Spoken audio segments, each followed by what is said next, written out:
The moment I remember most in my life was my quinceañera.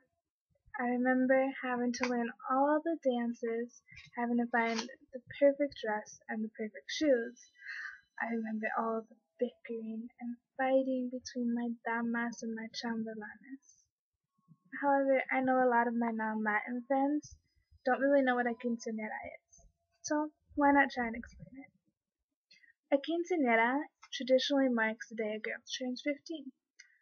Now, originally that meant that she would be able to get married, and a lot of her pursuers would go to her quinceañera and try to make her fall in love with them.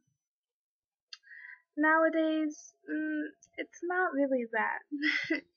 It's more about the mass and the party itself. My family is originally from Mexico, and we're Catholic, which means that a quinceañera relies heavily on the actual mass part of it. Now, in the Catholic Church, for a quinceañera mass, it's typically just a Thanksgiving mass.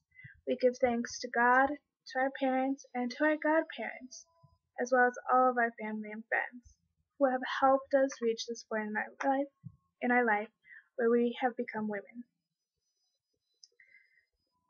A quinceañera is also the party, as I mentioned, which seems to get more extravagant as we get more into modern times.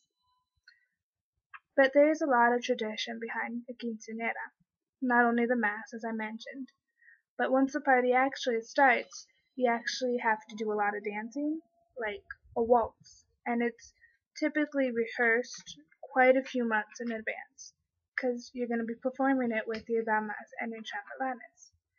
Damas are essentially the women, usually your close friends or siblings, who have helped see you through those tough times in life. Then the chambelanes are pretty much the equivalent of damas, except men.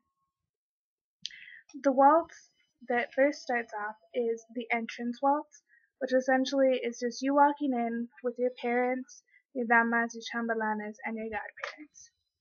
Then it leads into a toast, which typically is just filling up glasses and, well, what a toast is. This is around the time when either your godparents or your parents will say a few words about who you have become over the years.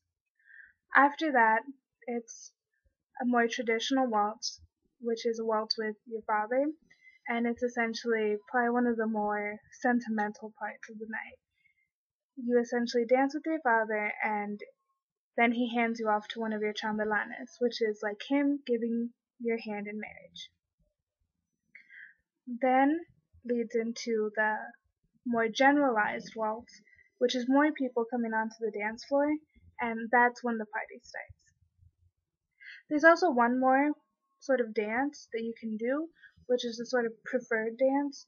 It's a dance to a song that the quinceañera actually chooses. So it's a more modern song, and it's kind of showing you who she is, not just what her tradition is. There are also some other rituals that have to go with the quinceañera, which is having your father replace your ballet flats with some sort of high heels, helping signify you as a woman.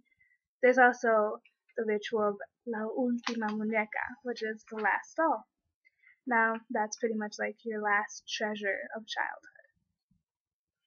As I said, nowadays, quinceañeras aren't really about the mass anymore. They're more about the party. And, I mean, you can't really blame girls nowadays for how much planning goes into the quinceañera. It's like the equivalent of a bridezilla, except she isn't getting married. She's just celebrating herself, really. On your quinceañera day, no one can really tell you what to do because they can't upset you on that day. Because, I mean, you're the quinceañera. It's your day. You're the queen for a day. At least that's how it felt like with me. A lot of money does go into quinceañeras nowadays because typically the cost of your cake, the actual place that you have the party, then your dress, your shoes, your tiara, everything, it just adds up a lot. My quinceañera, well, I'm the youngest out of 5, so mine was really expensive. But it's okay. It was worth it in the end. In conclusion, a quinceañera is really a big part of every Latina's life. It marks a day where you're an actual adult in everyone's eyes. It marks a day where you're celebrated and people know who you are for that day. It's a really important day, and it makes me a little sad that the Sweet 16 isn't celebrated as much as a quinceañera.